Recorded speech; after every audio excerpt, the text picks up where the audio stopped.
Bismillahirrahmanirrahim. Iqra' bismi rabbikal ladzi khalaq.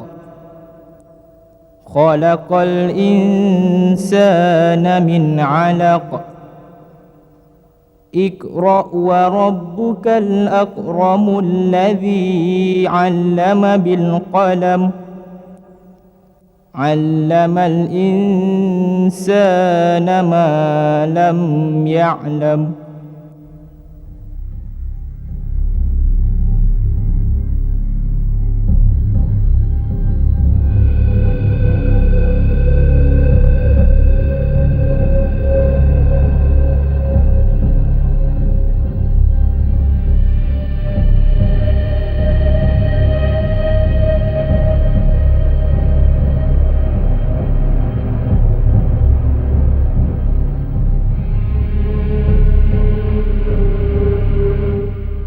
Inilah sekolah Al-Ihya Asy-Syarif yang pernah Datuk ceritakan kepadaku dulu. Kehebatan sekolah ini amat ketara pada suatu ketika dahulu. Syukur Alhamdulillah, akhirnya tercapai juga cita-citaku untuk melihat sendiri sekolah ini dari dekat. Terasa tenang dan damai semasa aku berada di sini. Gunung Semanggul akan tetap tercatat dalam sejarah negara.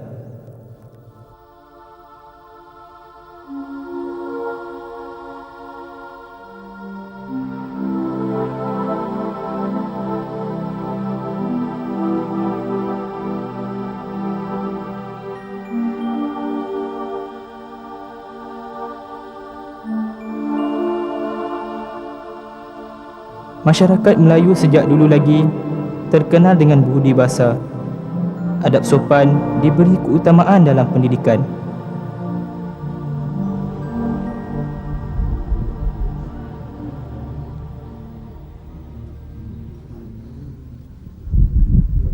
Tumpuan pendidikan adalah di masjid dan surau.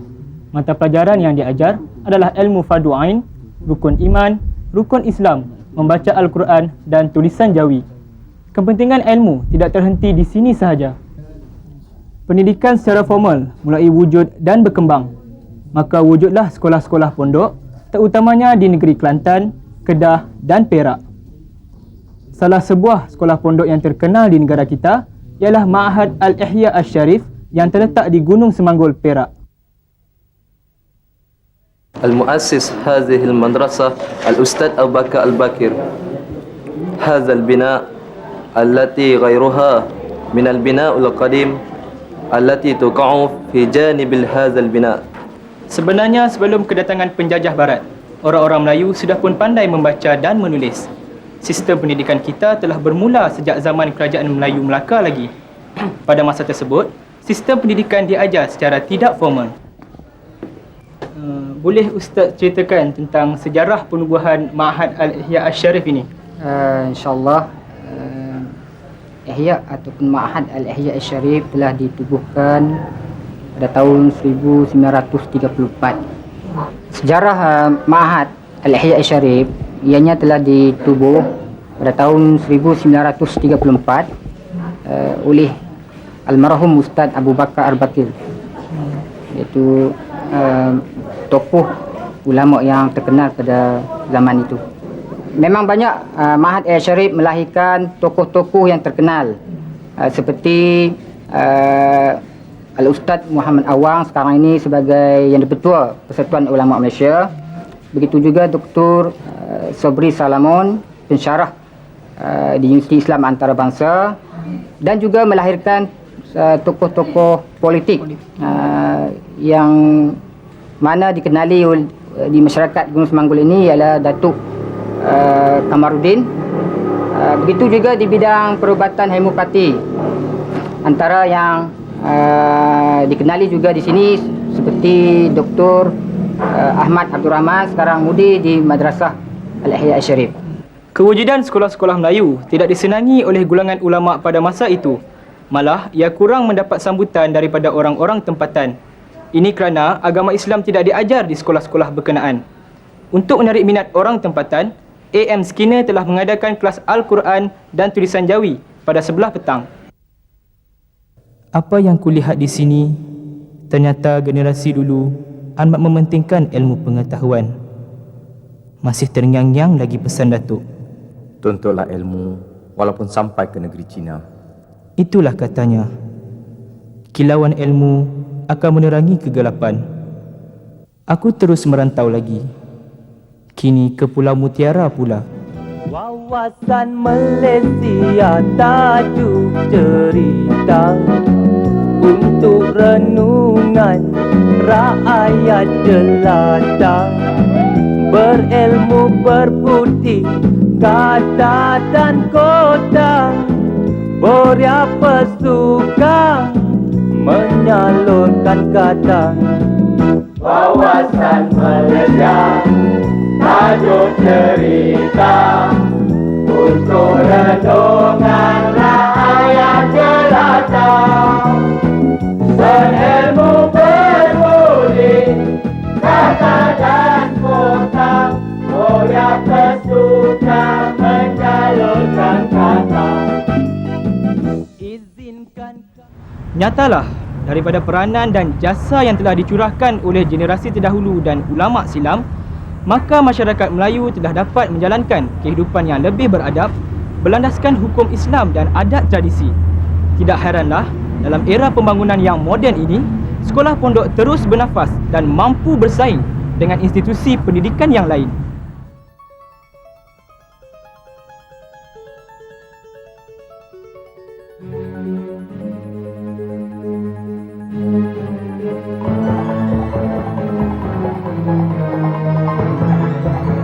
Sekolah Melayu Gelugur Pulau Pinang. Inilah sekolah Melayu yang pertama.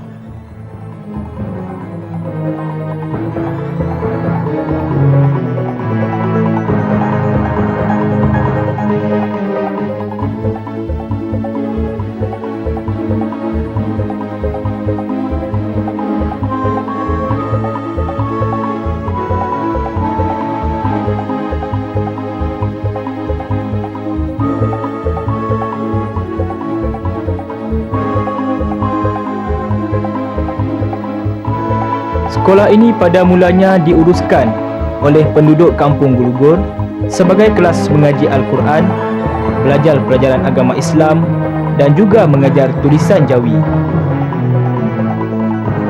Sebelum bangunan ini dibina, sekolah ini hanyalah sebuah bangsal yang berbumbungkan atap nipah serta berlantaikan papan.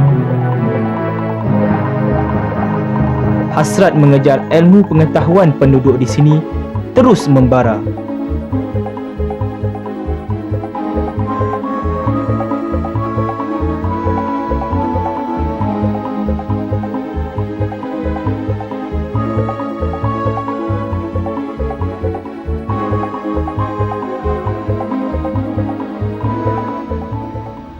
Kedatangan penjajah barat telah mengubah corak sistem pendidikan tanah air dengan maksud yang tersirat, maka wujudlah 4 jenis aliran persekolahan yang berbeza dari segi kurikulumnya dan lebih menjurus kepada sesuatu kaum, iaitu sekolah Melayu, sekolah Cina, sekolah Tamil dan sekolah Inggeris. Sekolah Melayu yang pertama di negara kita ialah Sekolah Kebangsaan Sungai Gelugur yang didirikan pada 1826 di Pulau Pinang. Sekolah Kebangsaan Sungai Gelugur adalah sekolah yang tertua di Malaysia.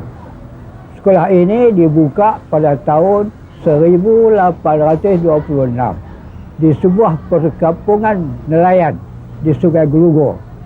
Mata pelajaran utama yang diajar ialah pengajian Al-Quran dan penulisan Jawi.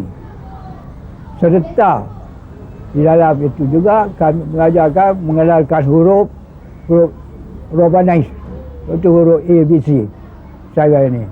Dan selama saya bersekolah, lepas itu selama 5 tahun saya duduk dalam sekolah ini, iaitu daripada tahun 29 sampai tahun 34.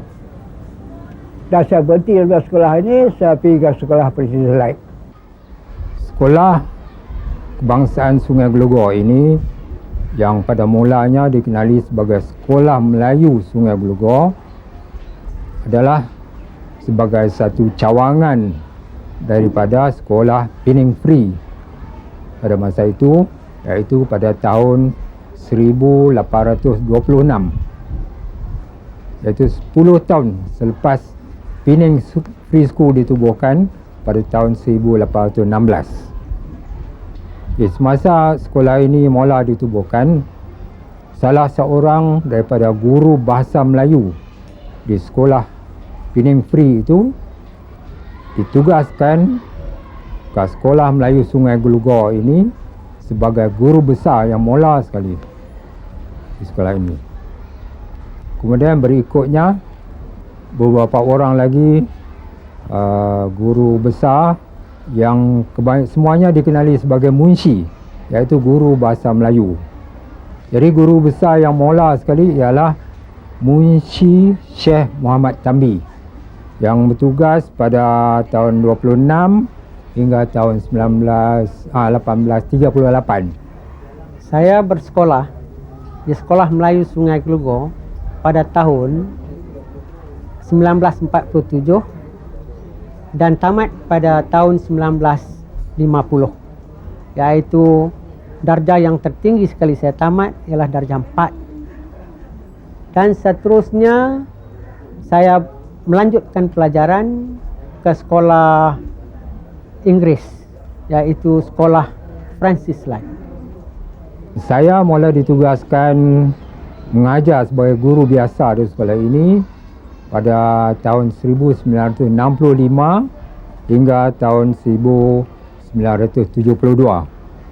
Kemudian saya dilantik sebagai guru besar di sebuah sekolah selama setahun dan datang balik bertugas di sekolah ini sebagai guru besar di sekolah ini dari tahun 1973 hingga tahun 1978. Saya berazam untuk menjadikan sekolah ini sebuah sekolah yang cemerlang, bukan sahaja di dalam negeri Pulau Pinang, bahkan di dalam negara. Hasrat saya itu menjadi kenyataan apabila sekolah ini diisytiharkan sebagai Sekolah Harapan Negara pada tahun 1990. Pada 5 hari bulan November tahun 1976, Sekolah Kebangsaan Sungai Glogor telah menyambut perayaan yang ke-150 tahun yang telah dirasmikan oleh Ketua Pengarah Pendidikan ketika itu, iaitu Tan Sri Abdul Rahman Arsyad. Kini Sekolah Kebangsaan Sungai Glogor telah berkembang pesat dalam bidang akademik dan juga co-curriculum. Dalam bidang akademik, sekolah ini telah pun pernah mencapai kejayaan apabila diisytiharkan sekolah terbaik di Pulau Pinang pada tahun 1995. Pada tahun 1990 dahulu, sekolah ini diisytiharkan sebagai Sekolah Harapan Negara.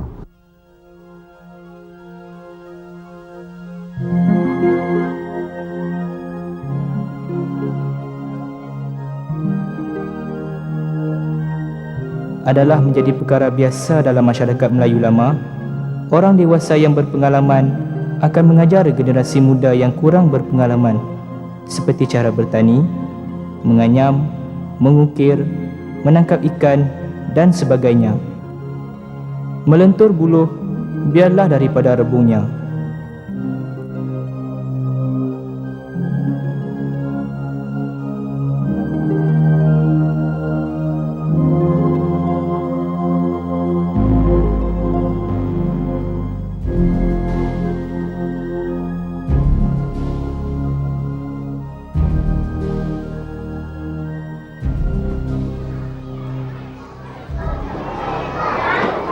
Selain Sekolah Kebangsaan Sungai Glogor, terdapat dua lagi cawangan sekolah Penang Free, iaitu Sekolah Kebangsaan Bayan Lepas dan Sekolah Kebangsaan Air Hitam. Sekolah Kebangsaan Air Hitam telah dimulakan pada 1 Ogos 1881 dengan 42 orang murid. Nama asal sekolah ini ialah Sekolah Government Air Hitam Pulau Pinang. Mata pelajaran yang diajar pada masa ini ialah Bahasa Melayu dan Al-Quran. Pada tahun 1932 hingga 1933, sekolah ini telah ditadbir oleh Encik Asyad bin Yahya. Mata pelajaran yang diajar pada masa tersebut ialah bacaan Jawi, tulisan Jawi, karangan, kira-kira, ilmu Al-Quran, ilmu alam, ilmu kesihatan, lukisan, sejarah dan pekerjaan tangan. Nama sekolah ini pada masa tersebut ialah Government Malay School Air Hitam Pulau Pinang.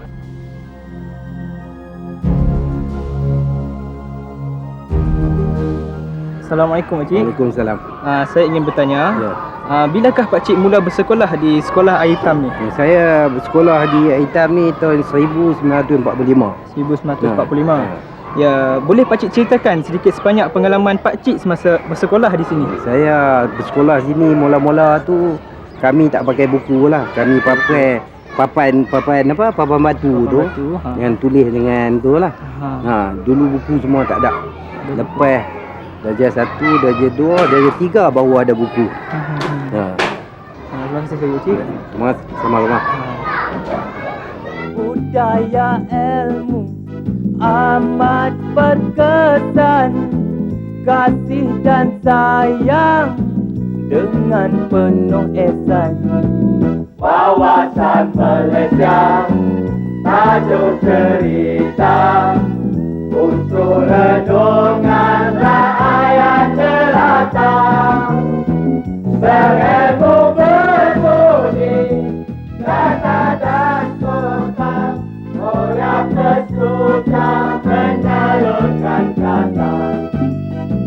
Langkah pertama yang menjelang akhir abad ke-19, terdapat 189 buah sekolah Melayu di negeri Selat, 168 buah sekolah Melayu di negeri-negeri Melayu bersekutu, dan pada awal kurun ke-20 terdapat 103 buah sekolah Melayu di negeri-negeri Melayu tidak bersekutu. Sekolah Melayu menekankan aspek 3M, iaitu membaca, menulis dan mengira. Adam Siti Hawa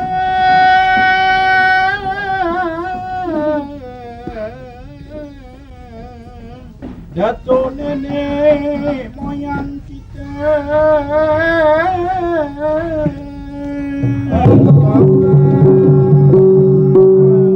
wafat di Yuda,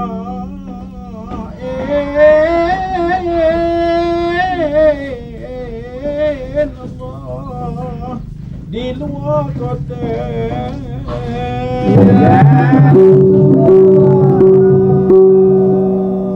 Panjang kubonya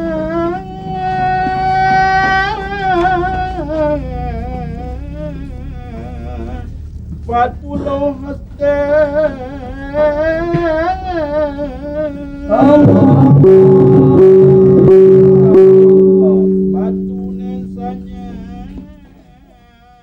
Perkembangan sekolah-sekolah Melayu amat ketara sehingga berlakunya kekurangan tenaga pengajar yang terlatih. Ekoran daripada ini, maka wujudlah maktab-maktab untuk melatih guru-guru Melayu seperti Kolej Latihan Guru di Singapura yang ditubuhkan pada tahun 1878 dan Kolej Latihan Melayu di Melaka yang ditubuhkan pada tahun 1900. Kota Ngah Ibrahim ini telah mencetak sejarah dalam dunia pendidikan negara kerana di sinilah terletaknya maktab Melayu matang pada suatu ketika dahulu.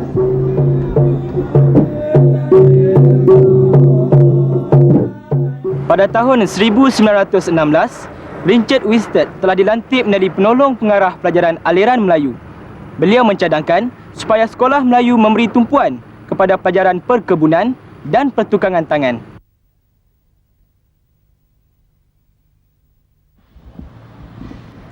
Cadangan terpenting beliau adalah penubuhan SITC di Tanjung Malim, Perak pada tahun 1922. Selepas merdeka, SITC dikenali sebagai Maktab Perguruan Sultan Idris. Tujuan penubuhan maktab ini adalah untuk menggantikan maktab perguruan di Matang dan di Melaka. Kini, Maktab Perguruan Sultan Idris dikenali sebagai Universiti Pendidikan Sultan Idris. UPSI bermula dengan 8 program, iaitu pendidikan sains, pendidikan teknologi maklumat, pendidikan muzik, pendidikan seni, pendidikan kaunseling, pendidikan matematik, dan ada beberapa program lain lagi. kita akan memperkenalkan 4 lagi program, iaitu pendidikan geografi, pendidikan sejarah, pendidikan perakaunan dan pendidikan perniagaan. Jadi kesemuanya akan menjadi 14 pada tahun ataupun pada sesi 2000-2001. Sebagaimana yang kita semua sedia maklum, SITC ditubuhkan untuk melatih guru-guru. Dan kita harapkan guru yang dilatihnya itu dapat meningkatkan ilmu kepada anak-anak di kampung, dapat melatih murid-murid supaya mereka menjadi lebih pandai daripada ibu bapa. Itu yang dinyatakan oleh Winstead pada masa penubuhannya itu. SITC akan terus dikenang. Peranannya melahirkan pendidik tanah air terus menjadi agenda utamanya.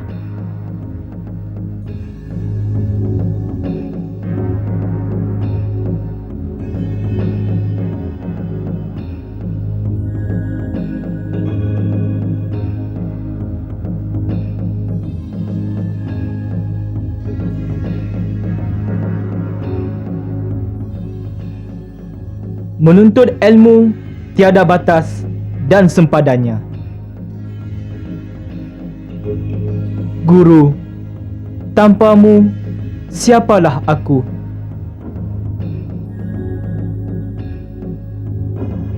Bakti dan pengorbananmu sentiasa terpahat di jiwa. Guru, jasamu mendidik anak bangsa tidak ternilai harganya. Budi yang kau taburkan tetap harum mewangi. Benarlah, ilmu akan menerangi kegelapan.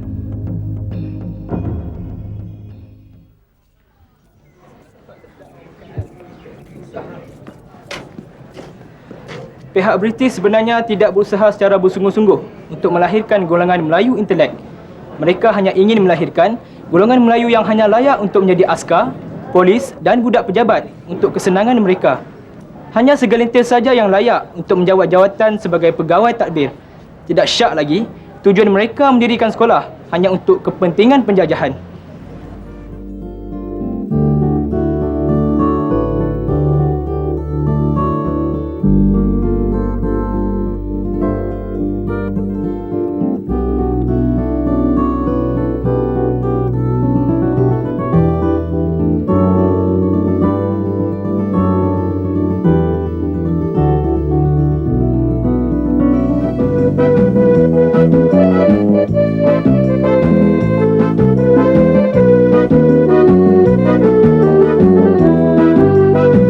Wawasan Malaysia tajuk cerita untuk renungan rakyat jelata.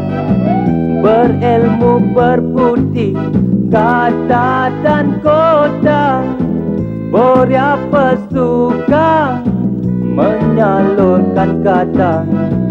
Wawasan Malaysia tajuk cerita untuk renungan rakyat jelata. Berilmu berbudi kata dan kota, Boria pesuka menyalurkan kata. Izinkan kami sampaikan madang pesanan Perdana Menteri Mutiara Indah sebagai saluran penyambung lidah. Semoga berguna dan berfaedah. Wawasan Malaysia tajuk cerita untuk renungan rakyat jelata. Berilmu berbudi kata dan kota, Boria pesuka menyalurkan kata. 2021 Saranan wawasan, cita-cita murni membina insan. Budaya ilmu amat berkesan, kasih dan sayang dengan penuh ihsan. Wawasan Malaysia, tajuk